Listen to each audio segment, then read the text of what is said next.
Hey there, and welcome back to the Mysteries of Life. We've got something extra fun planned for today. We're going to be using a secret family recipe to make delicious shepherd's pie. That's right, Moby, it's a very special recipe. My great-grandfather brought it over from Wales 100 years ago. Let's see, looks like we'll need 4 drams of butter, 9 scruples of flour, 6 3/4 gills of potatoes. What the heck is this? Dear Tim and Moby, I know all about the metric system, but what about miles, pounds, gallons, and all that stuff? From Angel. Well, miles, pounds, and gallons are all examples of customary units. They're a lot older than metric units, and they're based on the imperial system developed in Great Britain. Britain and most of its former colonies converted to the metric system during the 20th century. But in the United States, the old system stayed in place. Actually, most customary units are based on measurements used in agriculture and trade.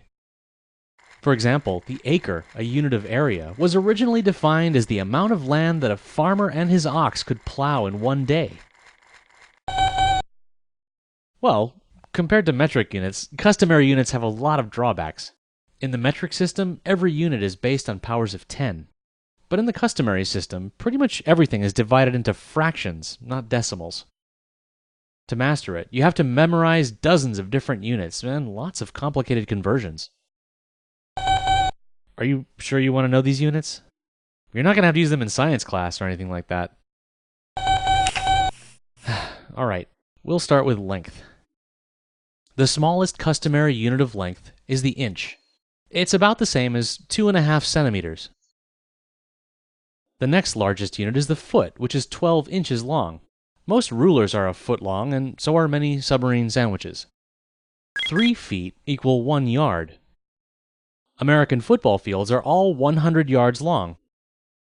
And finally, you've got the mile. It's equivalent to 1,760 yards or 5,280 feet. Long distances are usually measured in miles. Units of length are also used to measure areas and volumes.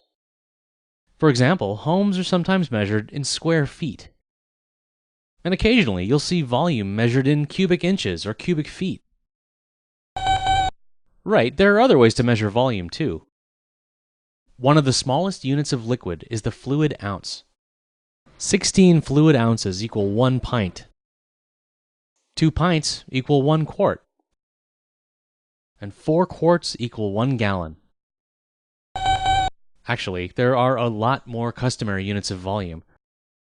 Many of them, like the teaspoon, the tablespoon, and the cup, are used in cooking. A cup is a half pint, or 8 ounces, and teaspoons and tablespoons are each less than an ounce. Anyway, let's move on to mass. In the customary system, solid objects are weighed in ounces, pounds, and tons. Actually, an ounce is different from a fluid ounce, since one measures volume and the other measures weight. A slice of bread weighs about an ounce. There are 16 ounces in a pound. An NFL football weighs about a pound, while a bowling ball weighs about 10 pounds. And finally, a ton is 2,000 pounds. Needless to say, only very heavy stuff is measured in tons. And that, my robot friend, is the customary system of measurement. Now, let's see if we can figure out that recipe. Wow, you figured it out on your own?